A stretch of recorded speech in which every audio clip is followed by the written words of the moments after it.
$10,000 if you solve it in 5 minutes, Daniel Whitmore said, sliding a leather folder across the table as if he were tipping a valet. The words landed louder than the jazz playing in the background, and a few nearby diners turned their heads. Emily Carter did not reach for the folder right away. She stood still beside the table, pen resting lightly between her fingers, her black apron tied neatly at the waist, her name tag catching the soft chandelier light of the Manhattan dining room. "Is that before or after you tell me what it's really for?" she asked, her voice calm, steady, and just loud enough to cut through the clink of wine glasses. A faint smile tugged at Daniel's lips. He leaned back in his chair, adjusting the cuff of his tailored navy suit, a silver watch peeking out with quiet confidence. "It's a puzzle," he replied. "You solve it, you get paid. Simple." Emily finally picked up the folder. The leather was smooth, expensive, the kind of object that didn't belong in the hands of someone who spent her night carrying plates and refilling water glasses. She opened it and scanned the page. Numbers. Conditions. A scenario dressed like a game. Her eyes moved quickly, but her expression did not change. Around them, the restaurant carried on as usual. A couple at the next table shared a slice of New York cheesecake. A server passed by with a tray of dry-aged steak. Outside the tall windows, yellow cabs rolled past under the glow of streetlights. "You've got 4 minutes and 30 seconds now," Daniel added, tapping the table once with his finger. Emily looked up. "You changed the timing," she said. "That's not in the written version." Daniel chuckled softly. "Consider it part of the challenge." She set the folder down, pulled a small notepad from her apron, and clicked her pen. The motion was precise. Controlled. "Then we should agree on which version we're solving," she replied. "The one you wrote or the one you just improvised?" A man at a nearby table shifted in his seat, clearly listening now. Daniel's gaze sharpened. "Does it matter?" he asked. Emily met his eyes. "It always matters when the rules move," she said. Silence stretched for a second. Not awkward. Just enough to register. Then she began writing. The pen moved quickly across the paper, forming clean, deliberate lines. She rewrote one of the assumptions from the original problem, then circled it. "If this condition changes, the outcome flips," she said, turning the notepad slightly so he could see. Daniel leaned forward, his interest no longer casual. "You're making it more complicated than it is," he said. "No," Emily replied. "I'm making it honest." The word hung in the air. A waiter passing by slowed just slightly. Daniel's jaw tightened, though his tone remained controlled. "You're here to serve dinner, not critique my logic." Emily didn't flinch. "You're the one who asked me to think," she said. "I'm doing exactly that." She returned to the page and continued, her handwriting steady, her posture straight despite the weight of a 10-hour shift pressing into her shoulders. Across the room, someone laughed too loudly, but it faded quickly as attention drifted back to their table. Daniel watched her now, really watched her, the way he would study a chart before a major decision. There was no hesitation in her movements. No performance. Just clarity. "Where did you learn to do that?" he asked, almost under his breath. Emily paused for the first time. She glanced at the folder, then back at him. "Same place you learned to hide intent behind numbers," she said. She slid her notepad closer to him, the solution nearly complete, but not yet explained. Daniel's fingers hovered over the paper, but he didn't touch it. Something in her tone had shifted the air between them. Around them, the restaurant seemed to quiet again, as if waiting. Emily capped her pen and looked at him, her expression unreadable. "Before I finish," she said, "you should decide if you want the answer or the truth." Daniel frowned slightly. "What's the difference?" Emily held his gaze. "One makes you look smart," she said. "The other shows what you're actually trying to do." The question settled heavier than the offer of $10,000. And for the first time that evening, Daniel Whitmore did not immediately respond. Daniel did not answer right away. His fingers finally touched the edge of the notepad, but instead of pulling it closer, he turned it slightly, as if trying to see it from another angle without committing. "You are assuming intent," he said, his tone measured, controlled, the same tone he used in boardrooms when numbers did not behave the way he expected. Emily rested both hands lightly on the table, palms flat, grounding herself. "I am identifying structure," she replied. "Intent shows up when the structure repeats." A man in a grey suit at the neighboring table leaned back in his chair, no longer pretending not to listen. His half-finished Manhattan sat untouched, condensation forming a ring on the white tablecloth. Daniel glanced briefly in that direction, then back at Emily. The room had shifted. He could feel it. "Finish it," he said. "Give me the answer." Emily nodded once. She turned the notepad fully toward him and traced a single line with her pen. "If you follow your original conditions, the optimal choice is option 3, she said. But if you apply the adjustment you introduced verbally, the expected outcome pushes the decision-maker toward option 1, even though it carries hidden downside risk." Daniel's eyes narrowed. He read the line again, slower this time. "That is just a variation," he said. "It does not change the core logic." Emily tilted her head slightly. "It changes who benefits," she said. A quiet murmur passed through the nearby tables. Daniel leaned back, exhaling through his nose, a subtle sign of irritation he rarely allowed anyone to see. "You are reading too much into it," he said. Emily reached into her apron and pulled out the leather folder again. She flipped it open and pointed to a small block of text near the bottom of the page. "This clause," she said. "It looks like a neutral constraint, but it only activates under one specific condition. The same condition your verbal version creates." Daniel followed her finger. For a moment, his expression did not change. Then something flickered.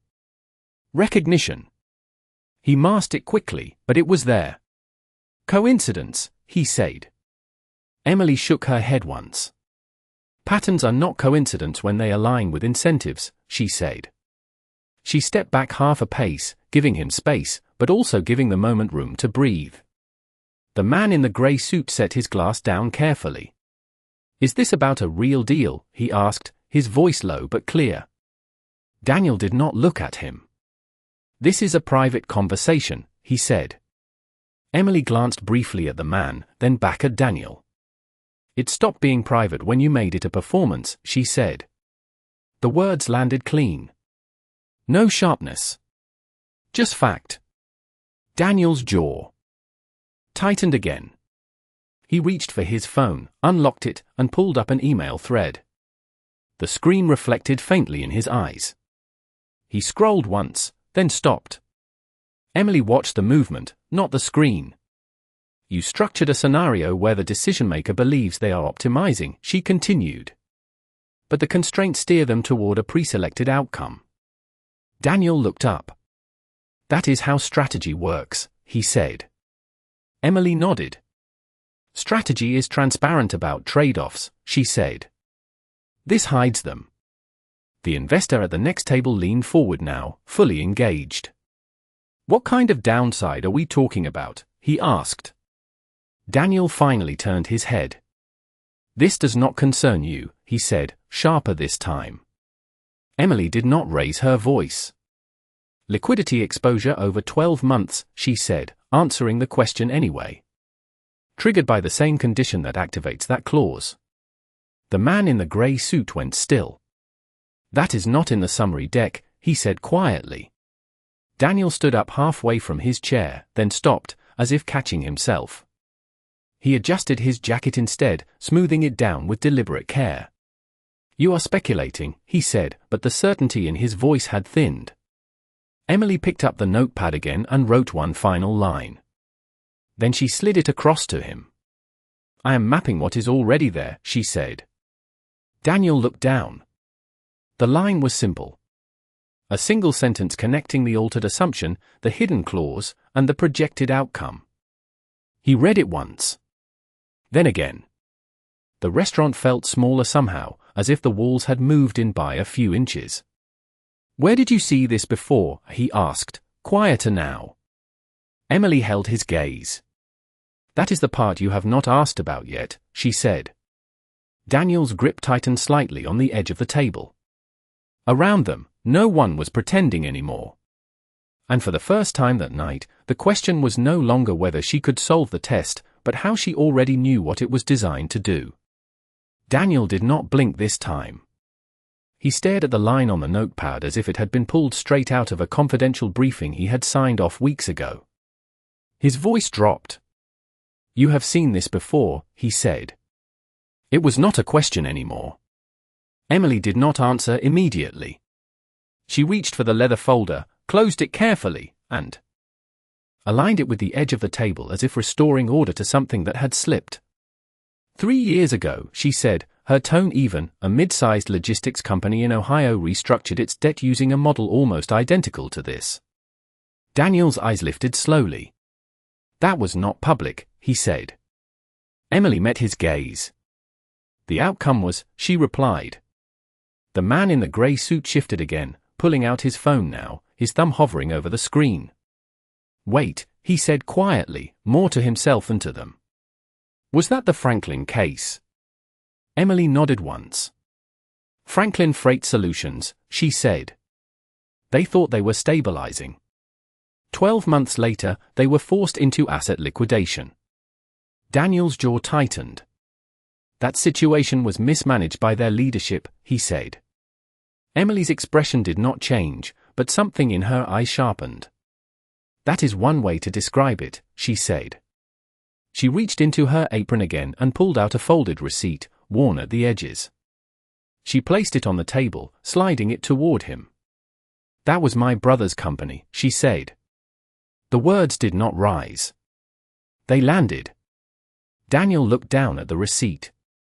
It was dated 3 years back, from a small diner in Columbus, Ohio. The total was $18.47. 2 grilled cheese sandwiches. 2 coffees. A note scribbled at the bottom in blue ink. Daniel read it silently. Then he looked up. You are saying this model caused that? He asked. Emily shook her head slightly. I am saying it guided decisions in a direction that benefited one side, she said. And the other side paid for it. The investor at the next table lowered his phone slowly. That deal was led by Whitmore Capital, he said, looking directly at Daniel now. The shift was visible. Subtle, but real. Daniel straightened his posture, reclaiming a fraction of control. We operate within legal frameworks, he said. Every party signs willingly. Emily leaned in just slightly, her voice still calm. Willingly does not always mean fully informed, she said. Daniel's fingers tapped once against the table, then stopped. He studied her face more carefully now, searching for something he could categorize, dismiss, or control. What is your brother's name? He asked. Ethan Carter, she replied without hesitation. Daniel's expression changed again, more slowly this time. He reached for his phone, opened a different app, and typed quickly. The glow of the screen reflected in his eyes as he scrolled. Emily watched him, her hands now resting loosely at her sides. The room felt suspended, as if everyone was waiting for confirmation of something they already suspected. Daniel stopped scrolling. He turned the phone slightly toward himself, reading a line more carefully. He filed for Chapter 11, Daniel said quietly. Yes, Emily replied. And then he closed the business 6 months later. Daniel looked up. Why are you telling me this now? He asked. Emily exhaled softly, not tired, just measured. Because you asked me to solve a problem, she said. And this is part of the answer. The man in the grey suit leaned back, his expression no longer curious, but cautious. Daniel, he said, if this structure is in your current deal, we need to review it. Daniel did not respond to him. His attention remained on Emily. You are working as a waitress, he said, as if trying to reconcile 2 versions of reality. Emily allowed herself a faint, almost invisible smile. People adapt, she said. Some of us learn faster than others. Daniel closed his phone and set it down on the table with deliberate care. The control was still there, but it had shifted. Not gone. Just challenged. And you recognized it from memory, he said. Emily shook her head once. From documents, she said. Daniel's eyes narrowed. What documents? He asked.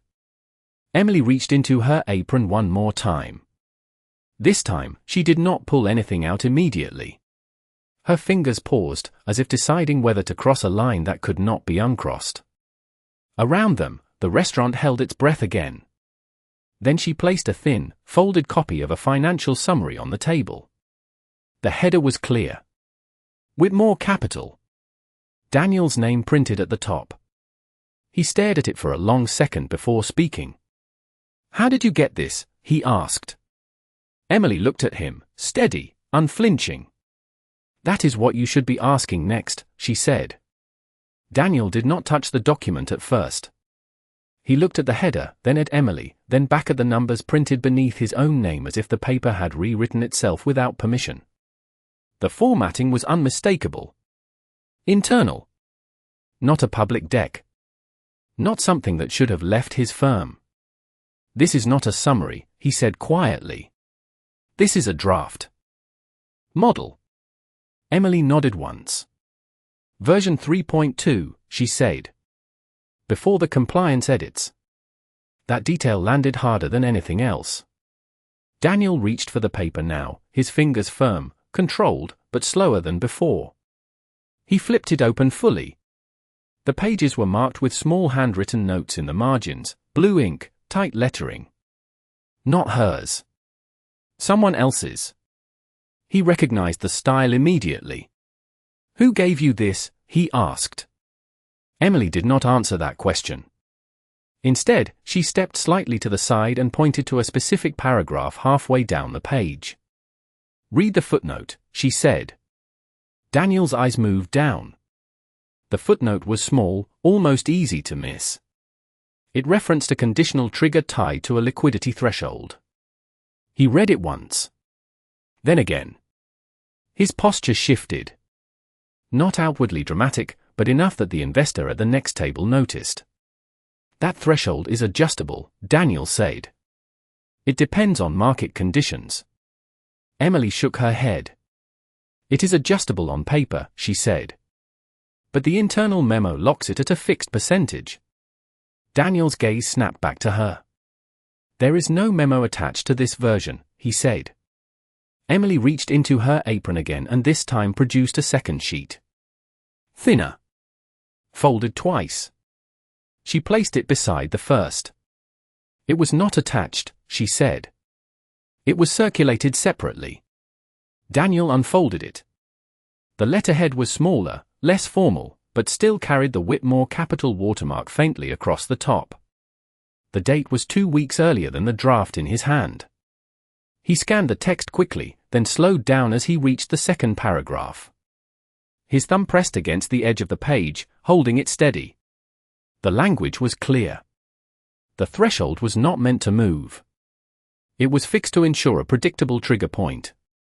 This is not finalized, Daniel said, but the certainty in his voice had weakened further. Emily crossed her arms lightly, not defensive, just composed. It was finalized enough to guide the model, she said. The man in the grey suit leaned forward again. Daniel, he said, his tone careful now, if that threshold is fixed, the downside exposure is not theoretical. Daniel did not respond. His attention was locked on the memo. He flipped back to the draft, then to the memo again, aligning the sections mentally. The connection was clean. Too clean. Who wrote this? He asked, more to himself than to Emily. Emily answered anyway. Michael Reeves, she said. Daniel's head lifted sharply. That is my senior analyst, he said. Emily held his gaze. He used to mentor my brother, she said. The room shifted again. This time, it was not curiosity. It was recalculation. The investor at the next table picked up his phone again, but he did not dial. He simply held it, waiting. Daniel set both documents flat on the table, side by side, as if forcing himself to see them together. Reeves would not release internal documents, he said. Emily tilted her head slightly.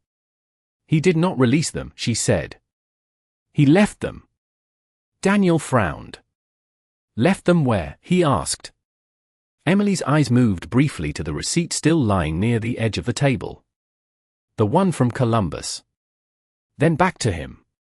In a file my brother never deleted, she said. Daniel's breath slowed. He looked at the receipt, then at the documents, then back at Emily. The pieces were no longer separate. They were forming a line. You are telling me, he said carefully, that my own analyst built a model that led to your brother's collapse, documented the fixed trigger, and those files stayed with your brother after the deal closed. Emily did not rush her answer. I am telling you the files existed, she said. And they match what you are about to use again. The investor in the grey suit stood up this time. Not abruptly. Deliberately.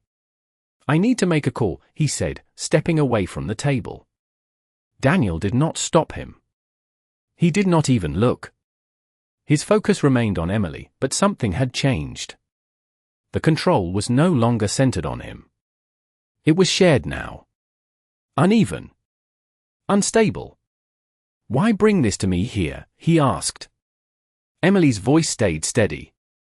Because you made it public the moment you turned it into a test, she said. Daniel's eyes dropped once more to the memo. Then to a small detail in the corner he had missed before. A timestamp. Internal system generated.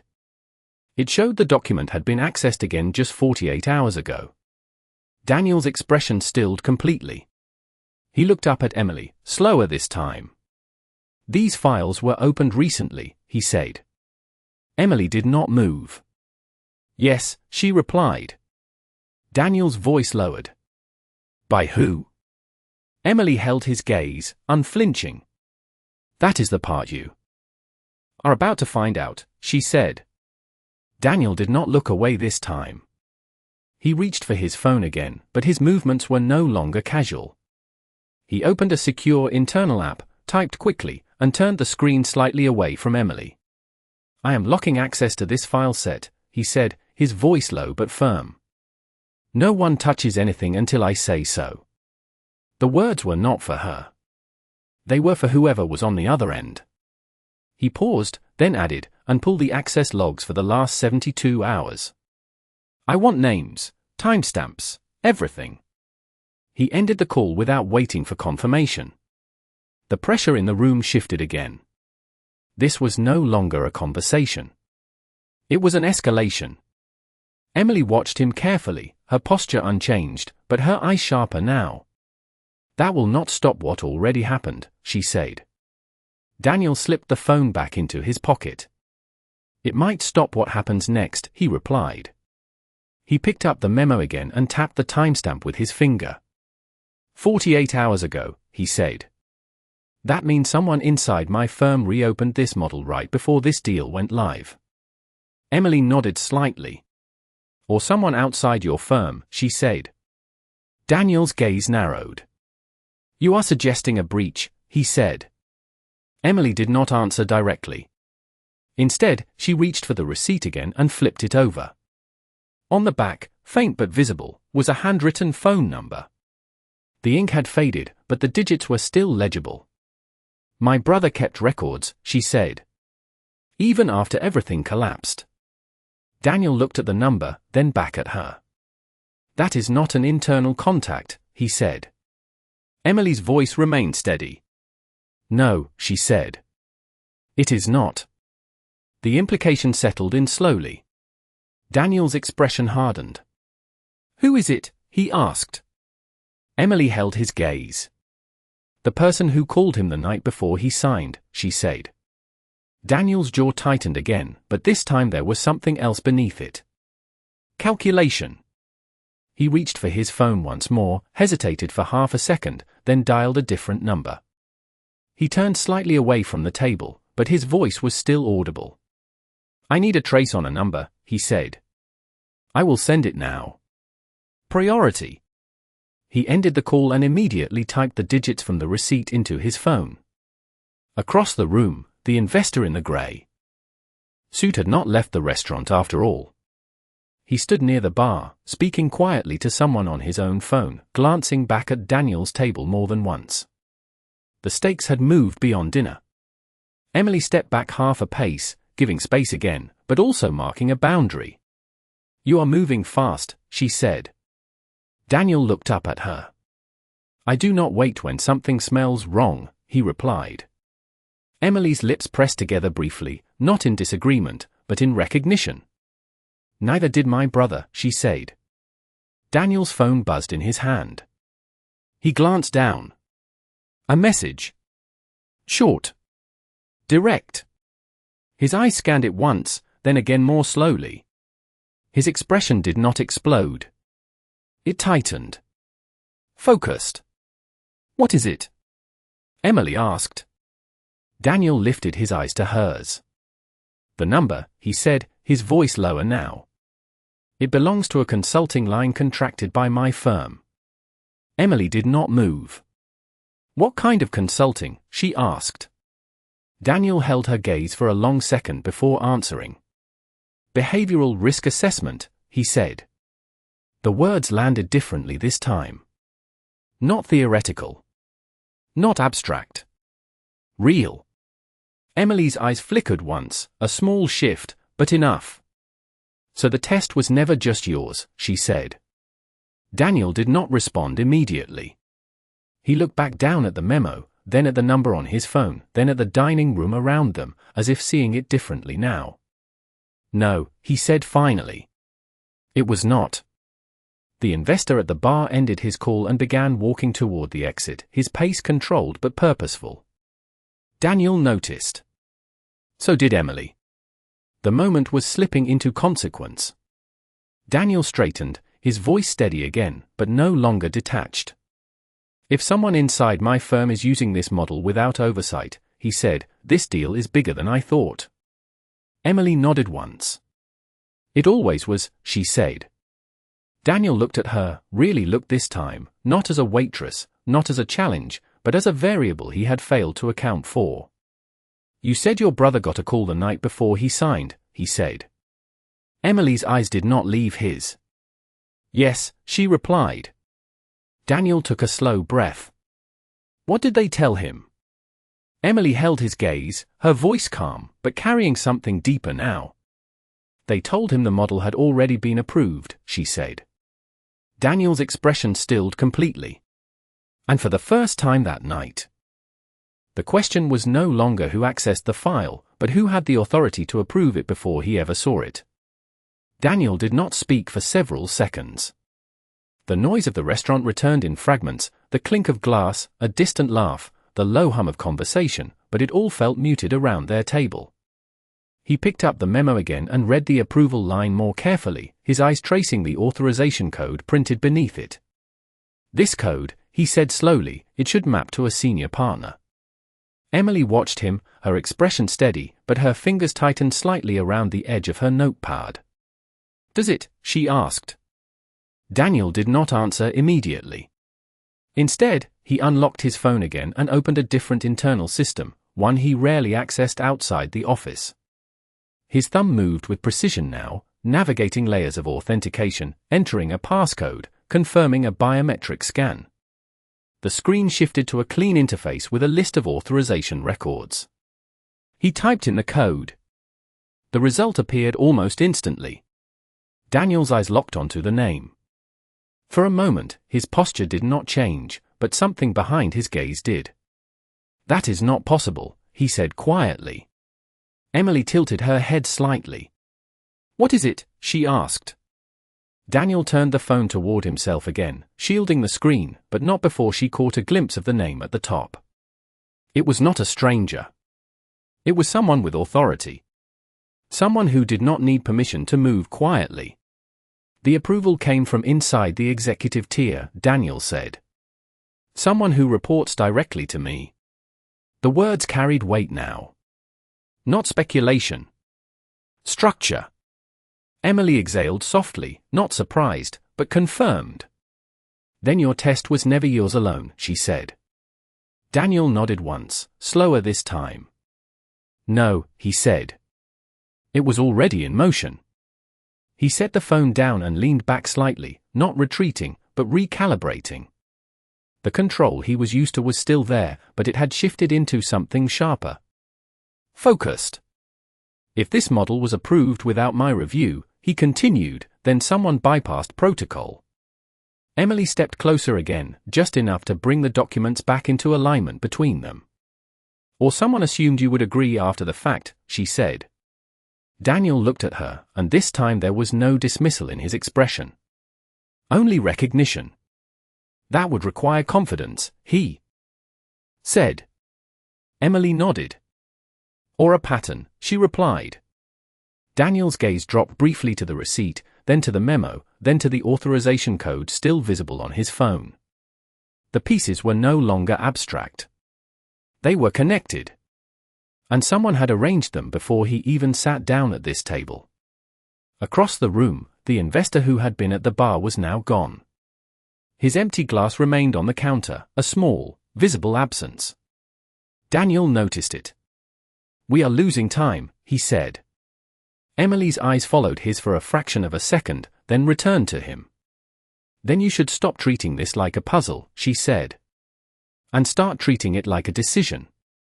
Daniel stood up fully now, the movement controlled but decisive. He reached into his jacket and pulled out a slim black card holder, extracting a business card and placing it on the table in front of her. Come with me, he said. Emily did not pick up the card. I am still on shift, she replied. Daniel's jaw tightened slightly, but he adjusted quickly. Then step outside for 5 minutes, he said.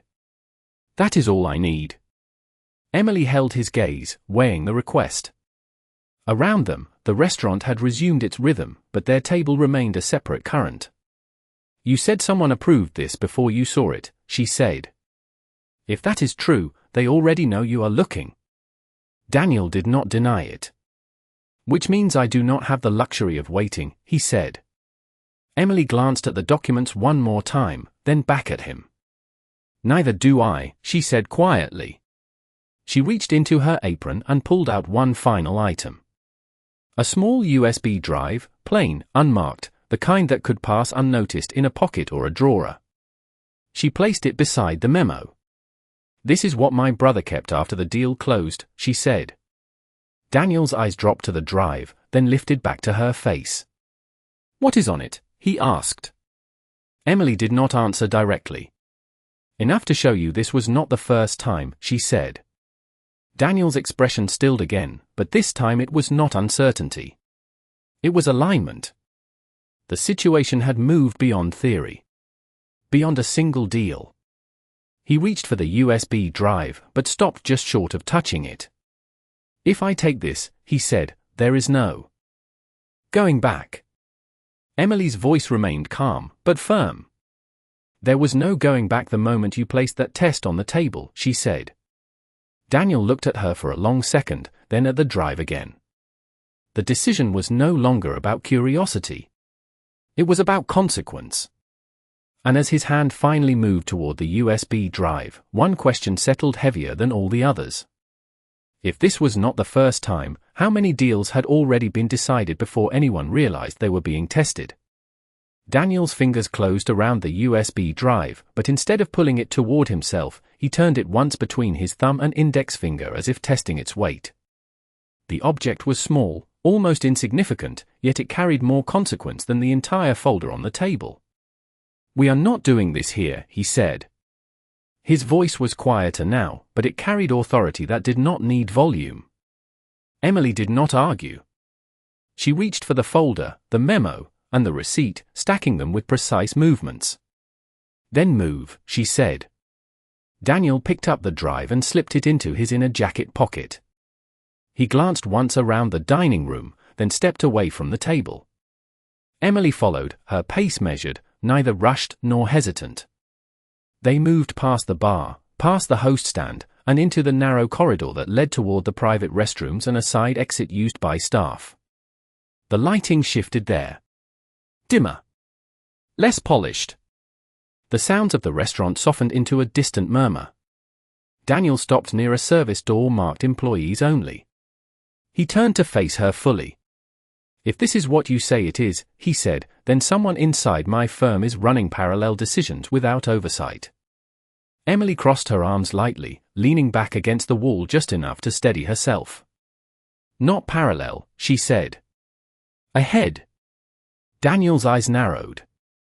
Explain, he said.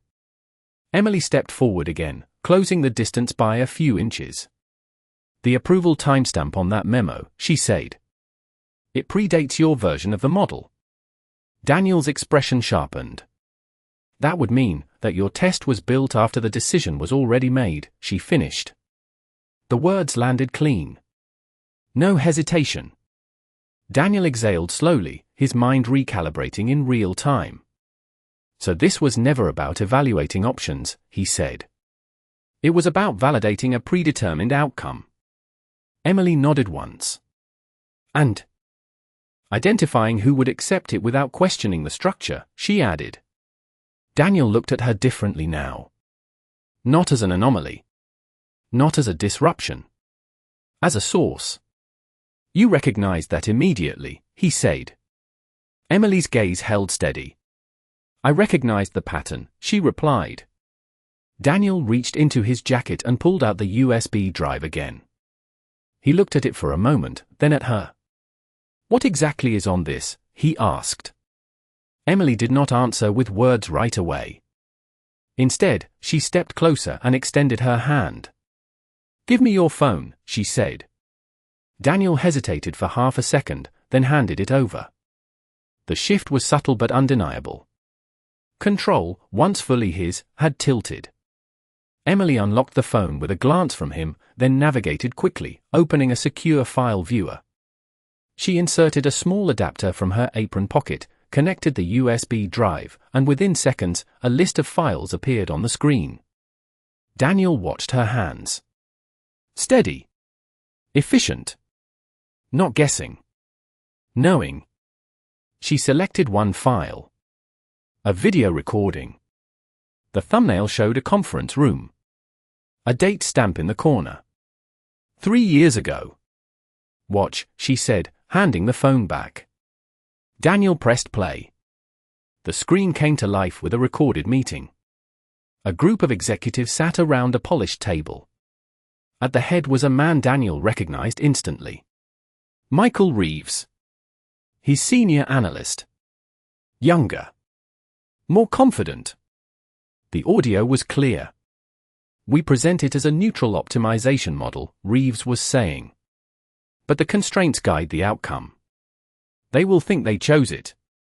Daniel's grip on the phone tightened slightly. The video continued. Another voice, off camera, asked a question. And Whitmore signs off on this. Reeves smiled faintly. He will, he said. Because the numbers will support it. The video ended. Silence filled the narrow corridor. Daniel lowered the phone slowly. The weight of the revelation settled in layers. Not just the model.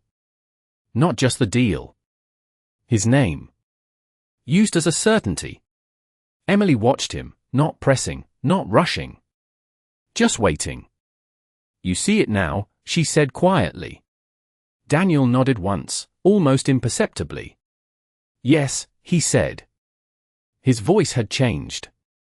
Not weaker. Sharper. Focused in a different way. This was never a mistake, he added. Emily's expression did not shift. No, she said. Daniel looked at the phone again, then back at her. How many of these are on that drive? He asked. Emily met his gaze. Enough to show a pattern, she said. Daniel slipped the phone back into his pocket, the USB drive still connected through the adapter. He straightened his jacket, but the gesture was no longer about appearance. It was about alignment. Decision. Then this is not just about one analyst, he said. Emily shook her head slightly. It never was, she replied. A faint sound echoed from the dining room. A glass breaking. A brief distraction. Then silence again. Daniel turned toward the service door, his hand resting on the handle. He paused, just for a second, then looked back at Emily. If Reeves was this confident, he said, then he was not acting alone. Emily held his gaze, her voice steady, but carrying a new weight now. "You are finally asking the right question," she said. Daniel opened the door. The cold air from outside slipped into the corridor. And as he stepped through, one realization followed him more closely than the rest. If his name had been used as a guarantee 3 years ago, then someone had been speaking for him long before he realized he was being represented. The cold air outside hit sharper than expected, carrying the distant sound of traffic and the low hum of Manhattan at night, but Daniel barely noticed it. He stepped just beyond the service door, stopping under a narrow overhang where a single overhead light flickered faintly. Emily followed, pulling the door closed behind her with a quiet click that sealed them off from the restaurant. For a moment, neither of them spoke. Then Daniel's phone buzzed again. This time, he did not hesitate. He pulled it out and checked the screen immediately. A new message. Internal. Priority flagged. His eye scanned it quickly, and something shifted. Not surprise. Recognition. "They are moving already," he said. Emily watched his face closely. "What do you mean?" she asked. Daniel turned the screen toward her just enough for her to see a line of text. "The deal is being accelerated," he said. "They just moved the final approval call to tonight." Emily's eyes narrowed slightly. "That is not standard," she said. Daniel shook his head. "It is not even close," he replied. He glanced back toward the door, then down the alley where a black SUV idled at the curb, its engine running, headlights low. It had not been there when they walked out. Or if it had, he had not noticed. Now he did. Emily followed his gaze. "You have people waiting," she said. Daniel did not answer that directly. Instead, he slipped the phone back into his pocket and adjusted his jacket again, this time more deliberately. "If they are pushing the approval forward," he said, "it means they are confident nothing will interrupt it." Emily crossed her arms, leaning slightly against the wall, but her attention remained sharp. "Or they know you are already behind," she said. Daniel looked at her. "I am not behind," he replied, but the statement carried less certainty than it would have 10 minutes ago. Emily did not challenge him. She simply reached into her apron again and pulled out a small folded piece of paper. Different from the others. Cleaner. Less worn. She handed it to him. "Then you should look at that," she said. Daniel unfolded it. It was a printed email. Short. Direct. The sender field was redacted, but the subject line was clear. Approval confirmation, conditional release. His eyes moved down the page. The timestamp. 2 hours ago. The recipient list included names he recognized immediately. Senior partners. Compliance.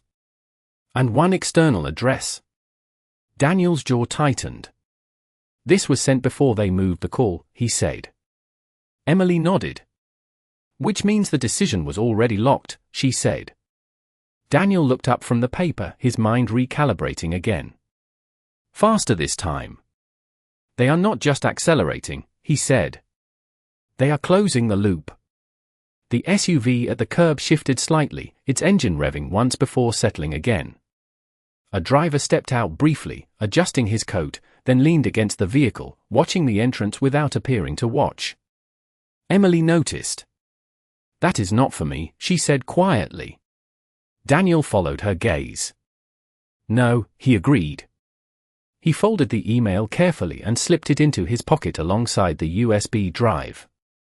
The pieces were no longer scattered. They were aligning into something structured.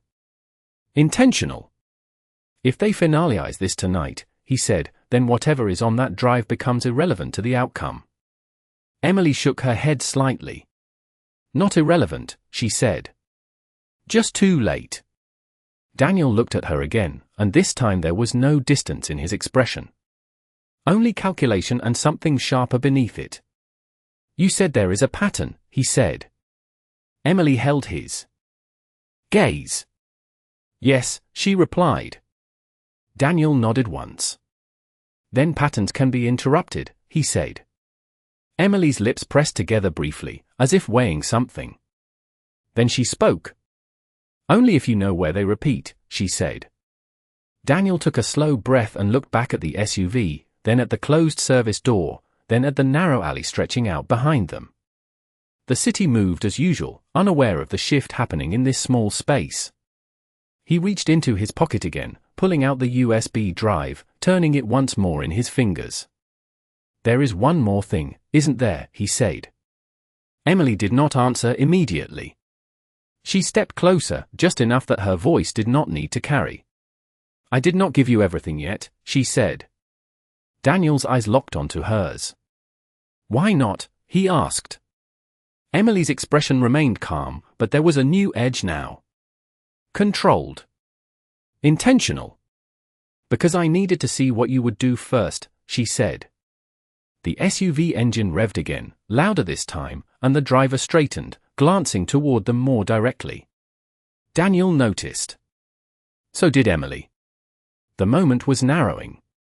Choices compressing. Daniel slipped the drive back into his pocket. Then tell me now, he said. Emily held his gaze, steady, unflinching. The approval call, she said.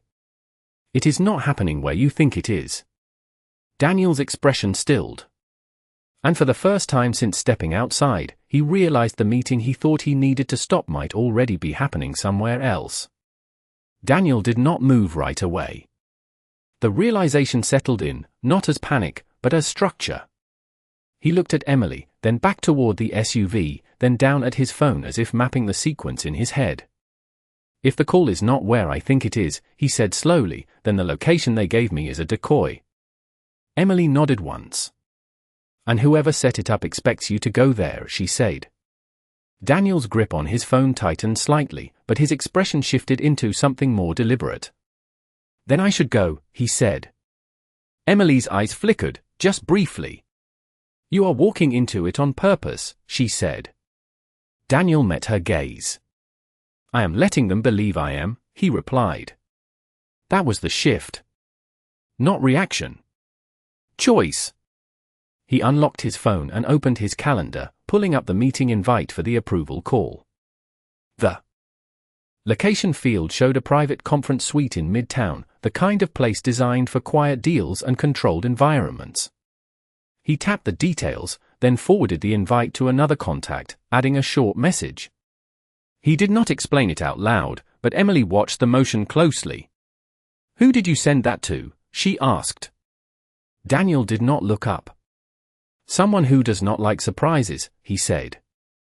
Emily's expression remained steady, but her posture changed slightly, more alert now. Daniel stepped away from the wall and walked a few feet toward the alley, just enough to get a clearer line of sight on the street. The SUV driver straightened again, watching him more openly this time. Daniel raised his hand slightly, as if acknowledging a ride he had requested. The driver responded with a small nod. The performance was set. Daniel turned back to Emily. If I go to the location they expect, he said, they will think everything is proceeding as planned. Emily crossed her arms again, but this time there was no distance in it. Only focus.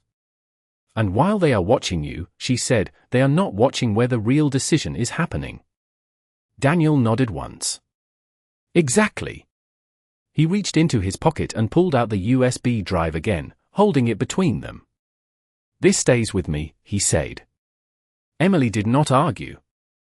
Instead, she reached into her apron and pulled out her phone, a simple device compared to his, but she moved through it quickly, opening a message thread. She turned the screen toward him. A location pin. Not Midtown. Downtown. Financial district. A building name appeared beneath it. Daniel's eyes narrowed slightly as he read it. That is one of our satellite offices, he said. Emily nodded. And it is not on your calendar, she replied. Daniel exhaled slowly, the pieces locking into place with more clarity now. "So the approval call is happening there," he said. Emily held his gaze. "Or the final confirmation is," she said. Daniel looked at the pin again, then at the SUV, then back at her. "If I do not show up at the Midtown location," he said, "they will know something is wrong." Emily's voice remained calm. "Then you show up," she said. Daniel studied her for a second. "And then I leave," he added. Emily shook her head slightly. "Not immediately," she said. "You stay just long enough for them to commit." Daniel's expression shifted again, sharper now. "Commit to what?" he asked. Emily stepped closer, lowering her voice. "To the approval," she said. "Once they finalize it, they cannot pretend it was still under review." Daniel considered that, his mind moving quickly through implications, timing, risk. He looked at his watch. "The call is in 20 minutes, he said. Emily nodded. "Then you have to decide now," she replied. Daniel turned toward the SUV again. The driver was already opening the rear door. The path was clear. The expectation set. He looked back at Emily one more time. "You are not coming with me," he said. Emily shook her head. "I have a different role," she replied. Daniel's eyes narrowed slightly. "What role?" he asked. Emily held his gaze, steady, controlled. "I am making sure they do not close the loop behind you," she said. Daniel paused, just for a second, then nodded once. The decision was made. He stepped toward the SUV, then stopped and turned back one last time. "If this goes the way you think it will," he said, "we are not just exposing a pattern." Emily finished the thought for him. "We are stepping into it," she said. Daniel held her gaze for a brief moment longer, then got into the car. The door closed with a soft, final sound. The SUV pulled away from the curb, merging into the flow of traffic as if nothing had changed. Emily remained where she was, the alley quiet again around her. She looked down at her phone, then at the closed service door behind her. Her shift was not over. Not even close. And as she turned to head back inside, one detail settled firmly in her mind. The real meeting had already started, and for the first time, she was not just reacting to it, she was about to walk into it on her own terms. Emily pushed the service door open and stepped back into the restaurant as if nothing had shifted, but everything had. The rhythm of the dining room continued, waiters moving between tables, glasses refilled, quiet conversations layered under soft jazz, yet she saw it differently now. Not as a place of service. As a place of cover. She walked past the bar without stopping, her gaze steady, her pace controlled, until she reached the host. "Stand." The manager, a tall man in his 40s with a pressed shirt and a permanent look of concern, glanced at her. "Emily, table 12 is asking for their check," he said. She nodded once. "I will take care of it," she replied, her tone unchanged. She turned, picked up a leather check presenter, and moved toward the table, but her attention shifted briefly to the far corner of the room.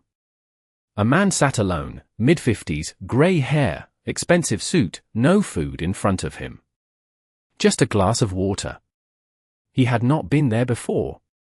Or she had not noticed him until now. He was not looking at the menu. He was looking at reflections. Specifically, the mirrored panel behind the bar. Watching without turning his head. Emily continued walking, but the detail locked into place. New presence. Unassigned. Observing. She reached table 12, placed the check down, and offered a polite smile. "No rush," she said. "I will be right back." The couple nodded, barely looking up. Routine held. She turned again, this time moving toward the hallway that led to the staff lockers. Her hand slipped into her apron, pulling out her phone as she walked. The screen lit up. The location pin she had sent Daniel still glowed faintly in the message thread. Beneath it, a new message had appeared. Unknown number. Just 3 words. He took it. Emily stopped for half a second, just enough to read it again. Then she kept walking. Inside the locker room, the fluorescent lights buzzed softly overhead. Metal lockers lined the walls, some slightly dented, others marked with small stickers or taped photos. She moved to her locker, opened it, and reached inside. Not for her bag. For a second phone. Older. Scratched at the edges. She powered it on. The screen flickered, then stabilized. A single app opened automatically. A secure recording interface. She connected her earpiece, a small, nearly invisible device, and placed it carefully in her ear. Then she tapped one button. Recording began. Not here. Somewhere else. The feed connected. At first, only audio. Low voices.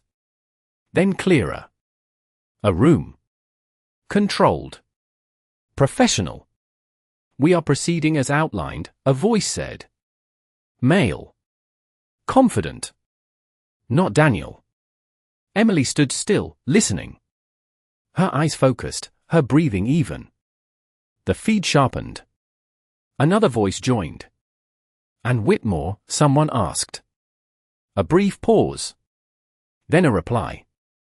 He is in position. Emily's fingers tightened slightly around the phone. That was new. Not assumption. Confirmation. They were tracking him. She moved quickly now, closing the locker, slipping both phones into her apron, and heading back out into the hallway. As she stepped into the dining room again, her eyes went straight to the man in the corner. He had not moved. Still watching through reflections. Still not eating. Still not part of the room.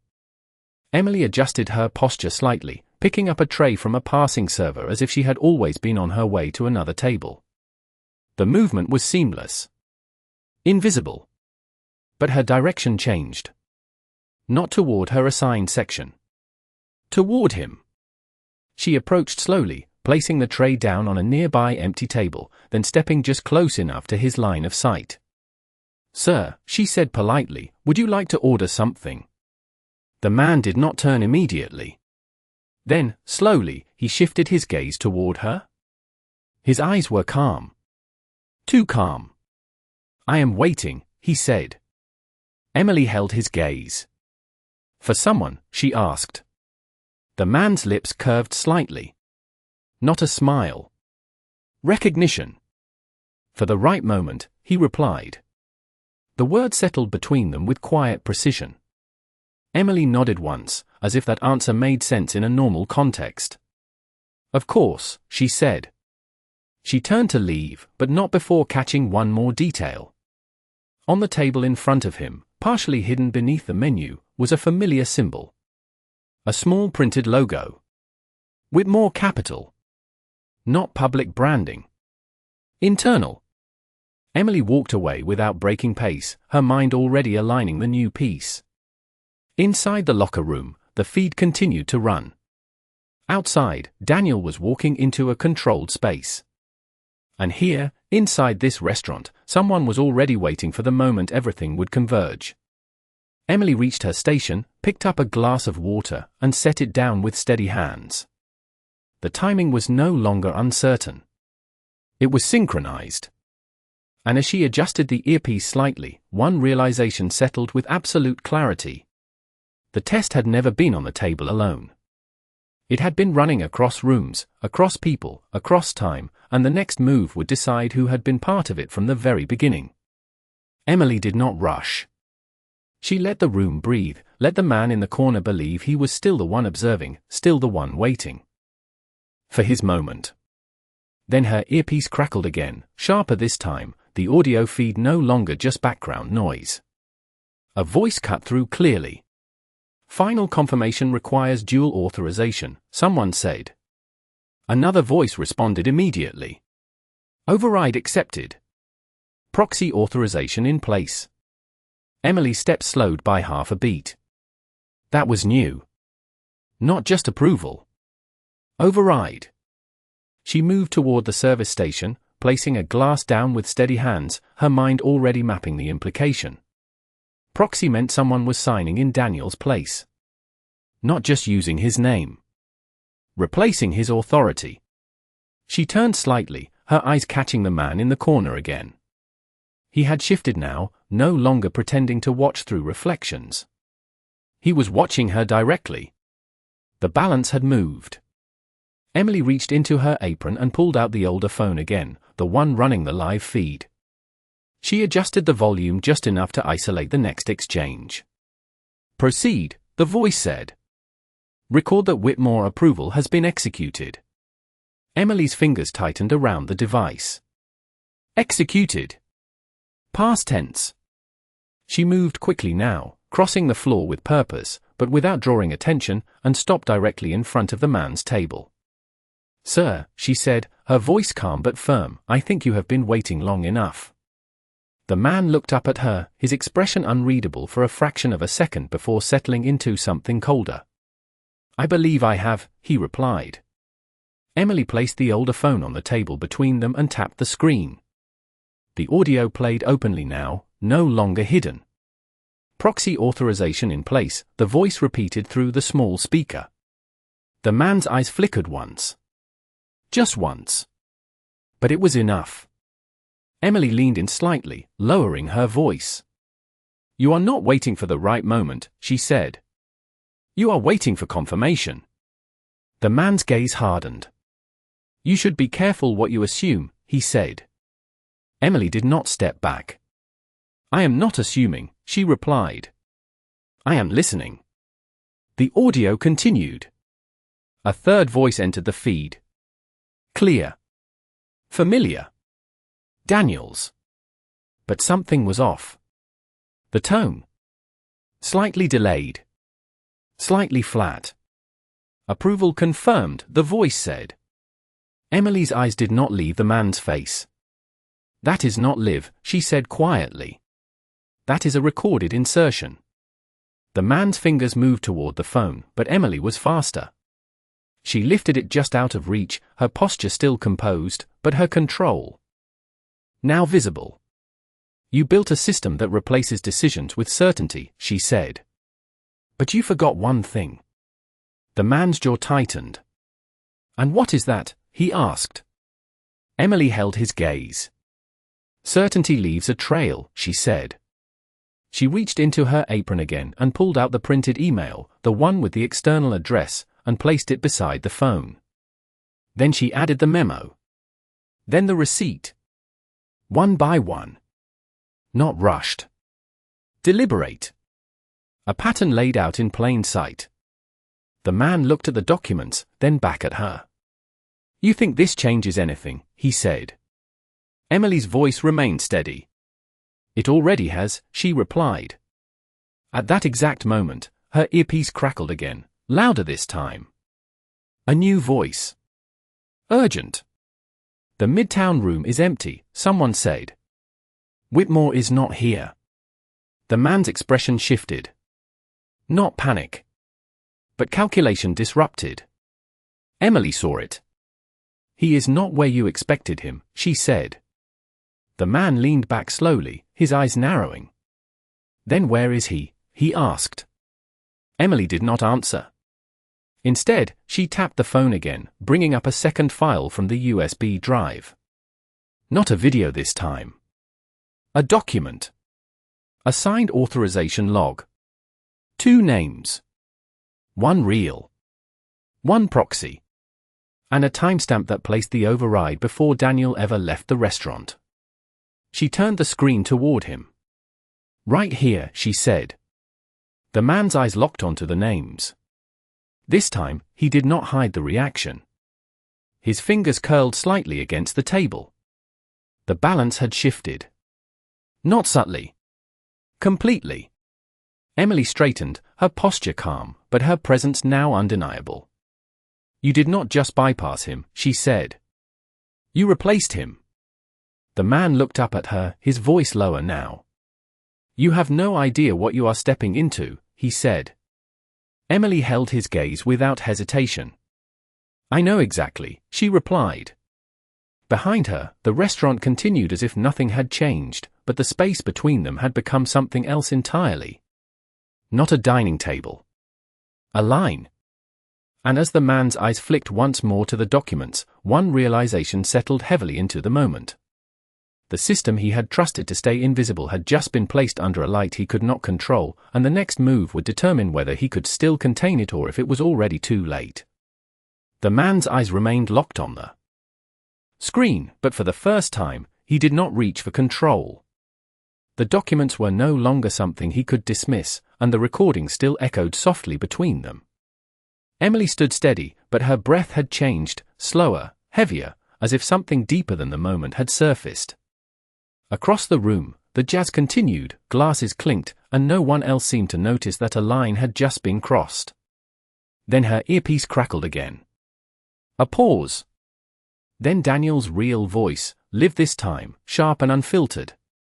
Stop the call. Right now. The words cut through everything. Emily's hand trembled for the first time that night. Not from fear. From recognition. She closed her eyes for a fraction of a second, and the present slipped. A memory surfaced. A small office in Ohio. Fluorescent lights. Her brother sitting across from her, sleeves rolled up, eyes tired but hopeful. It is a good deal, Em, he had said, tapping the printed pages in front of him.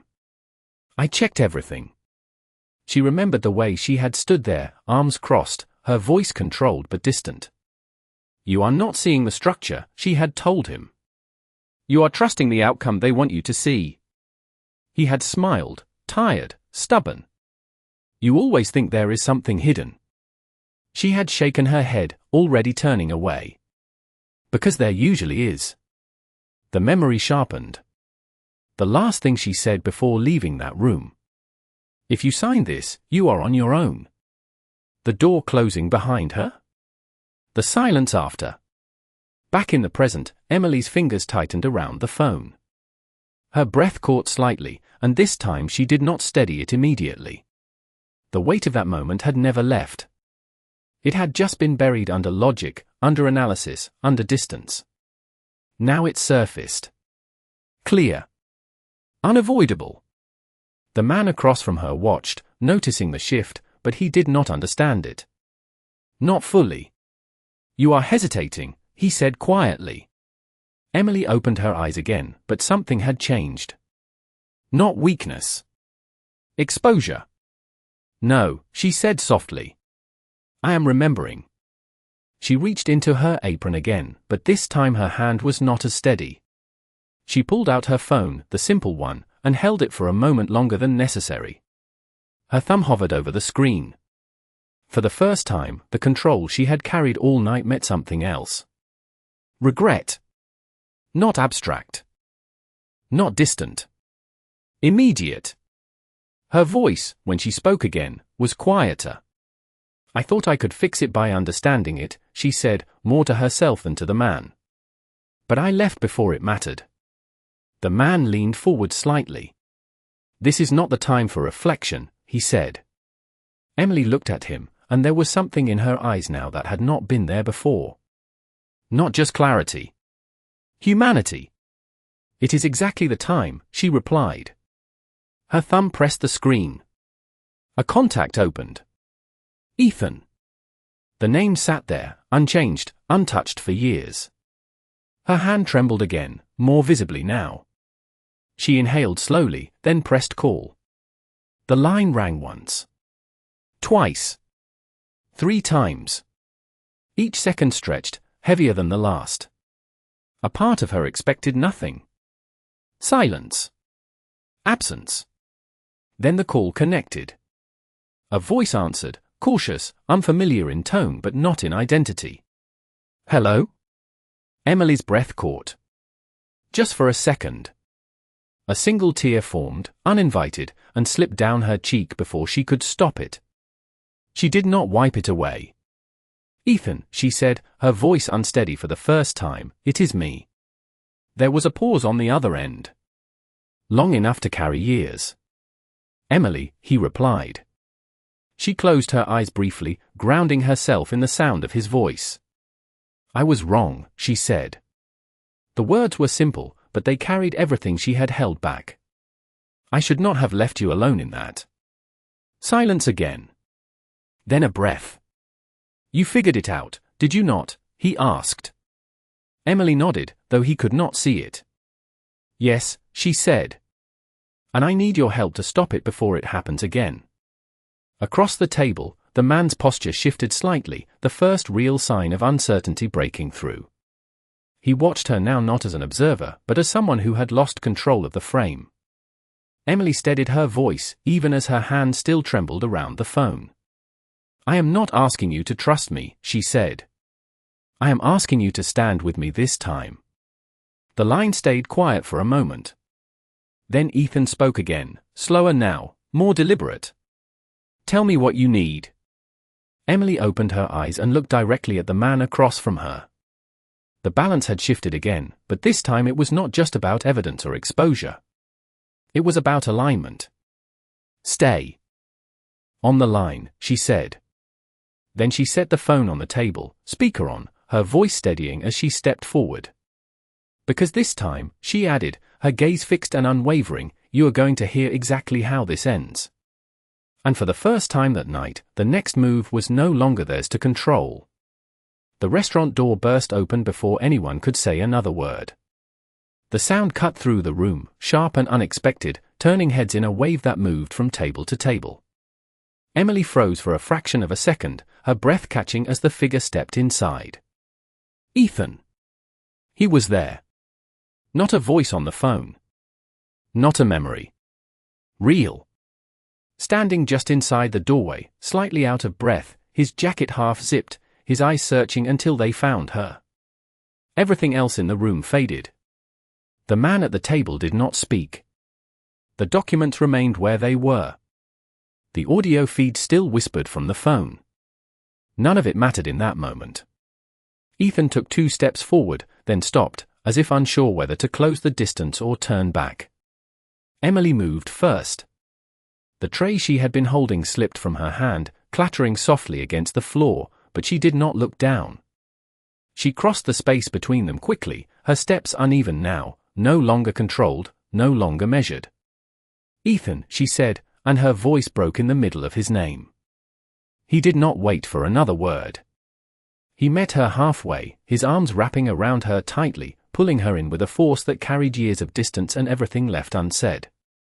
Emily's hands gripped the back of his jacket, her fingers trembling as she held on, her forehead pressing against his shoulder as the first real sob escaped her chest. It was not quiet. It was not contained. It was the sound of something breaking open after being held too long. Ethan held her just as tightly, one hand at the back of her head, steadying her, grounding her. "I got here as fast as I could," he said, his voice low, rough at the edges. Emily shook her head slightly against him. "I should have come sooner," she whispered. "I should have stayed." He pulled back just enough to look at her, his hand still on her shoulders, his grip firm but gentle. His eyes were wet now, the restraint he had carried cracking in the same moment hers had. "You came now," he said. "That is what matters." Emily's breath hitched again, her vision blurred with tears, but she did not look away. "I left you to deal with it alone," she said. "I thought being right was enough." Ethan's expression softened, the tension in his face easing as he shook his head once. "You were not wrong," he said. "You were just not there."